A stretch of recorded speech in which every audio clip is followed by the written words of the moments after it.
शुक्रवार की शाम थी, ठंड भी थी और साम और रिया अपने घर के किचन में आमने सामने बैठे थे। चारों तरफ अंधेरा था, जैसे उनके रिश्ते में भी कुछ कहने को बाकी ना रहा हो।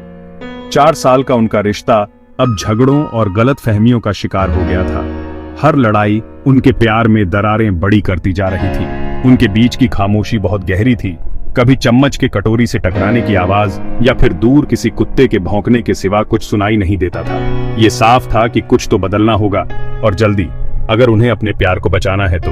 आखिरी कोशिश में रिया ने सामने एक वीकेंड रिट्रीट का आइडिया रखा, जो उसने किसी मैगजीन में पढ़ा था। ये रिट्रीट अपने अनयूजुअल तरीकों के लिए जाना जाता था। ये कहता था कि वो टूटे हुए रिश्तों को जोड़ सकता है। साम, जो डाउटफुल तो था पर मजबूर भी था, उसने हाँ कर दी। दोनों जानते थे कि ये उनके प्यार को फिर से जगाने का आखिरी मौका हो सकता है। उनके चेहरे पर से थोड़ा तनाव कम हुआ और उनकी आंखों में एक उम्मीद की किरण दिखी। जाने से पहले की शाम दोनों ने चुपचाप तैयारी में बिताई। अपने बैग में उन्होंने जरूरत की चीजों के साथ साथ अपने टूटे हुए प्यार के टुकड़े भी पैक किए, इस उम्मीद से कि वो उसे फिर से जोड़ पाएंगे। उस रात जब वो बिस्तर पर लेटे तो रिट्रीट का ख्याल उनके सर पर बादल की तरह मंडरा रहा था। क्या ये वीकेंड उनके जख्मों पर मरहम लगाएगा या उनके दर्द को और बढ़ाएगा? ये तो वक्त ही बताएगा। लेकिन अभी के लिए उनके पास कोशिश करने के सिवा और कोई चारा नहीं था। अपने प्यार को एक आखिरी मौका देने के सिवा और कोई रास्ता नहीं था। रिट्रीट पहुंचने पर साम और रिया का स्वागत खूबसूरत नजारों ने किया। चारों तरफ पहाड़ियां और जंगल थे। रिट्रीट सेंटर एक पुराना खूबसूरत मैंशन था। ऐसा लगता था जैसे ये प्यार और वक्त का सिंबल हो। होस्ट मिसेस लविनिया ने उनका गर्मजोशी से स्वागत किया। उनके चेहरे पर जो काल्मनेस थी, उसने कपल को थोड़ा सुकून दिया। उन्होंने कपल को एक बुकलेट दी जिसमें रिट्रीट का स्केड्यूल और रूल्स लिखे थे, जो रिश्ते को स्ट्रांग बनाने के लिए बनाए गए थे। एक रूल जो सबसे अलग था वो ये था कि आउटसाइड वर्ल्ड से कोई कम्युनिकेशन नहीं होगा। फोन्स, लैपटॉप्स और बाकी गैजेट्स सब सबमिट करने थे।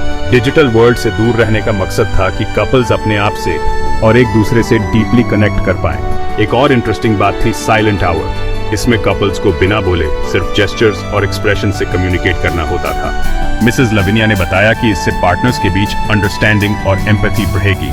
रिट्रीट के पहले सेशन में गाइडेड मेडिटेशन और पार्टनर योगा था, जिससे कपल की ब्रीदिंग और मूवमेंट सिंक हो सके।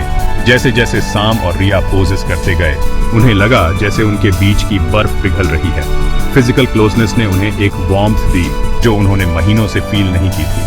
उन्हें अपने रिश्ते के शुरुआती दिन याद आ गए जब हर टच में इलेक्ट्रिसिटी होती थी। ये छोटा सा स्टेप था, पर उनके बीच आई दूरी को कम करने के लिए इम्पोर्टेंट था। दिन खत्म होने तक कपल को थोड़ी ऑप्टिमिज्म महसूस हुई। पीसफुल एनवायरनमेंट और एक्टिविटीज ने उन्हें उनके कैओटिक लाइफ से ब्रेक दिया। वो अपने रूम में गए, जो सिंपल था पर इंट्रोस्पेक्शन और कॉन्वर्सेशन के लिए परफेक्ट था। उस रात जब वो अंधेरे में लेटे थे तो उनके बीच बनी दीवारें टूटने लगीं। अगली सुबह हल्की धूप के साथ हुई। रिट्रीट पर एक अजीब सी ऑरा थी। नाश्ते के बाद मिसेस लविनिया सभी कपल्स को जंगल में वॉक के लिए ले गईं। रास्ता सूखे पत्तों से भरा था, जो एस्टेट के उस हिस्से में जाता था जो खूबसूरत भी था और डरावना भी। यहाँ एक रहस्यमयी दरवाजा था जिसका जिक्र ब्रोशूर में किया गया था। ये एक पुराना दरवाजा था जो जंगल के बीचों बीच था, किसी चीज से कनेक्टेड नहीं था। मिसेस लविनिया ने बताया कि यह दरवाजा एक एंशिएंट रिचुअल का हिस्सा था। ऐसा माना जाता था कि ये रिश्तों की सच्चाई दिखाता है। हर कपल इस दरवाजे से होकर जाएगा और उसके बाद क्या होगा ये सीक्रेट सिर्फ उन्हीं को पता था जो इससे गुजर चुके हैं। हवा में क्यूरियोसिटी और डर दोनों थे। साम और रिया ने एक दूसरे को देखा। दोनों अनश्योर थे पर इंट्रिग्ड भी थे कि दरवाजे के पीछे क्या है। जैसे ही वो दरवाजे के पास पहुंचे, उनके दिल तेज धड़कने लगे, डर और एंटिसिपेशन से। मिसेस लविनिया ने उन्हें ओपन हार्ट और क्लियर माइंड के साथ अंदर जाने को कहा, ताकि वो सामना कर सकें जो ट्रूथ्स या चैलेंजेस उनका इंतजार कर रहे हैं। एक गहरी सांस लेकर साम और रिया ने हाथों में हाथ डाले दरवाजे के अंदर कदम रखा, बाकी पार्टिसिपेंट्स की नजरों से ओझल होते हुए। दरवाजा बंद हो गया, जैसे उनके रिश्ते के सबसे अजीब और ट्रांसफॉर्मेटिव एक्सपीरियंस की शुरुआत हो रही हो। अंदर माहौल बिल्कुल बदल गया। उन्होंने खुद को एक ऐसे रूम में पाया जो बिल्कुल उनके लिविंग रूम जैसा था, पर कुछ अजीब था। हवा भारी थी, रंग फीके थे और रूम के बीच में 2 चेयर्स के साथ एक टेबल रखी थी। टेबल पर एक इंस्ट्रक्शन लिखा था, बैठो और अपने सबसे गहरे डर और ख्वाहिशें जाहिर करो। ये सिर्फ एक फिजिकल जर्नी नहीं थी, बल्कि एक इमोशनल और साइकोलॉजिकल सफर था उनके रिश्ते की गहराइयों में। जैसे ही साम और रिया टेबल पर बैठे, उनके सामने एक सिंपल पर मुश्किल टास्क था, एक दूसरे के साथ अपनी सबसे गहरी इनसिक्योरिटीज और डिजायर्स शेयर करना, ऐसा कुछ जो उन्होंने रियल वर्ल्ड में कभी नहीं किया था। जैसे ही उन्होंने बात शुरू की, रूम रिएक्ट करने लगा। हर इमोशनल रेवलेशन के साथ दीवारों के रंग बदलने लगे। इस अजीब घटना ने उन पर दबाव तो बढ़ाया, पर उनके कन्फेशंस को एक पॉइंट बैकड्रॉप भी दिया। सामने अपने डर को जाहिर किया कि वो रिया के लिए काफी नहीं है, जिस वजह से वो अक्सर वल्नरेबल होने की बजाय गुस्सा करता था। रिया ने रोते हुए बताया कि वो रिश्ते में अकेला महसूस करती है, जैसे वो पार्टनर से ज्यादा रूममेट हो। जैसे ही उन्होंने अपने दिल की बात कही, रूम धीरे धीरे चमकने लगा। हर सच्चाई के साथ रंग गर्म होते गए। ऐसा लग रहा था जैसे रूम उन्हें गाइड कर रहा हो, उन रास्तों को रोशन कर रहा हो जो नाराजगी और मिसकम्युनिकेशन की वजह से अंधेरे में डूबे हुए थे।